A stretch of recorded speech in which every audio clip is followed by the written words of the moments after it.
can you do before starting HRT that will make the ride smoother and as good and positive as an experience as possible? Okay, there's 3 things that you should do. Number 1, I do like a good blood test. I list my tests in chapter 2, so you can get the whole download of all the tests that I use in my book, See You Later, Ovulator. But I look at inflammatory markers, I look at glucose and insulin. I'm checking your cholesterol and triglycerides. I'm checking to see if you have a fatty liver. If you have a fatty liver, you're gonna wanna clean that up before you start hormones, or it will be very hard for your body to metabolize your hormones. Okay, you also want to make sure that you're checking out your thyroid, that you're really doing a comprehensive test panel for thyroid function tests, and you're really looking under the hood and making sure all systems are go. The next test I love to do is a Dutch test. This is a dried urine test for comprehensive hormones.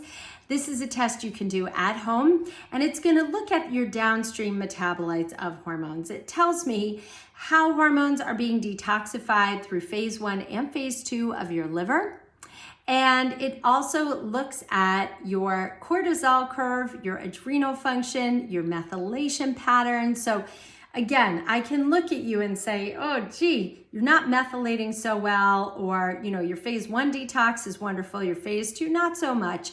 And I can understand exactly what diet and nutrients we need to put you on to support your methylation, because if your methylation is poor, if you are not moving hormones through your body, you're not going to feel so well. Hormones need to be like a gently moving stream. What comes in must go out. Otherwise, you can feel and become more estrogen dominant or too deficient, too imbalanced in hormones, and that can give you a lot of brain fog or irritability, breast tenderness.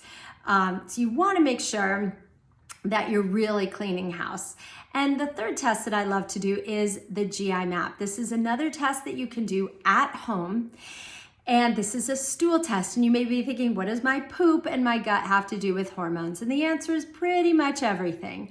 Because you can, well, if you're constipated and you're not pooping out your hormones every day, where do you think they are going? They are staying stuck inside you, not being eliminated, right? Again, can give you a buildup of all those symptoms we spoke about, a lot of bloating and discomfort, okay? Number 2, you also wanna make sure that you're not reabsorbing your hormones in the gut wall. And so the GI map looks for that, checks an enzyme called beta-glucuronidase.